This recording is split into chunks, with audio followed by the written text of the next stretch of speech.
with an exclamation mark. Meron sa Quezon City, meron sa parte ng Cavite, meron sa parte ng Bulacan. Hindi lang within Metro Manila, meron din sa North, no? Meron din sa South, Southern Luzon, Northern Luzon.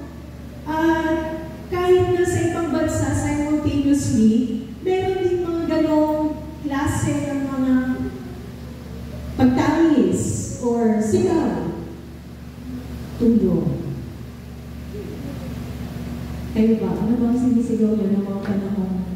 Ang lakas ng bagsak ng ulan at halos hanggang second floor. Yung iba nga kahit hanggang second floor, ano? On top of it, hanggang rooftop, lumubog yung mga bahay. Ano yung inyong isinisigaw? Meron din mga post na nagsasabi, Lord, tama na. Lord, stop mo na ang ulan. Lord, tigil mo na.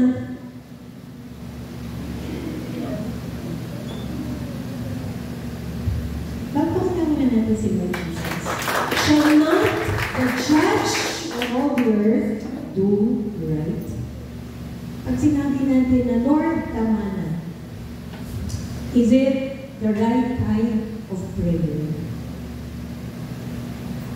Yung pagsabi natin na, nung nababasa ko yung mga floodings na yun sa social media, gusto ko i-share lahat eh, pero meron namang agad-agaran, nakakakuha ng rescue. At sa aking baging katawa, bumabalik sa akin yung panahon ni Noe. Walang pag-aalilangan ng panahon ni Noe, lahat. Except for the family of Noah, ang sigaw ay help. Tulong! Walang pag-aalilangan na lahat, maliban doon sa pamilya ni Noe. Ang lahat, ang isinisigaw ay tulong. At hindi lang bahay ang lumubog. No? Dahil yung Ark of Noah, hindi naman, it was not designed to navigate or to travel around the world by land or by sea. Ang purpose ng Ark of Noah is just to float. Para lang lumutan. No? At sinasabi nga ng Biblia na kahit yung pinakamatataas na bundok ay lumubog. So there is no one to help. And help cannot be found at that time. Except for or from the God of Noah. Alpanan natin si Jesus. So going back to the question, ang sabi po ng talatang ating binasa, shall not the judge of all the earth do right? Pastor, hindi ba sabihin, hindi kami pwede magsabi ng tulong? Hindi ba kami pwede magsabi ng Lord, tama na? Lord, ihinto mo na? Lord, bahag-bahan na kami? Shall not the judge of all the earth do right? Eh, hindi ba yan naman ay global warming? Kalooban ba ng Diyos na lumubog ang Metro Manila? Kalooban ba ng Diyos na lumubog ang Toronto? Kalooban ba ng Diyos na maraming mga dagat lugar sa China ay lubog? Kalooban ba ng Diyos na napakaraming mga bagyong pumapasok sa ating bansa? Pangatlong bagyo pa lang ang kahinan. Pangatlo pa lang.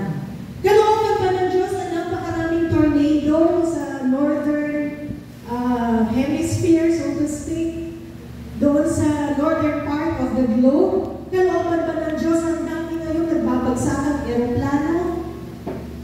Going back, shall not the judge of all the earth do right?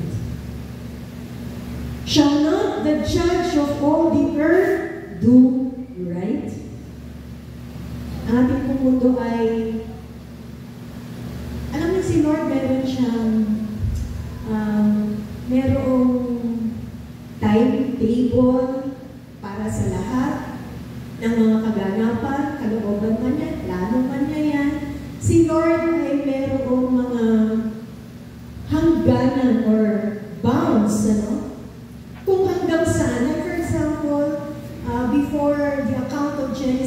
chapter 18, even before the account of the deliverance of the people of Israel from the land of Egypt, may sinasabi ko ng Panginoon sa Genesis na the sin of the Amorites are not yet full. The sins of the Amorites are not yet full. But when it came to the fullness, so to speak, then the Lord visited the land of the Amorites. Sodom and Gomorrah both were destroyed. So, meron palang sukdulan na sukatan ang Panginoon. Kung ang kasalanan ay umaapaw na, may aapaw din sa bayan. Amen? Kung ang kasalanan ay umaapaw na, may aapaw din sa pamilya. Kung ang kasalanan ay umaapaw na, may aapaw din sa mundo. At ang mundo po natin ngayon, inaapawan na ng mga kahatulan, ng mga konsekwensya dulot ng kasalanan. Amen?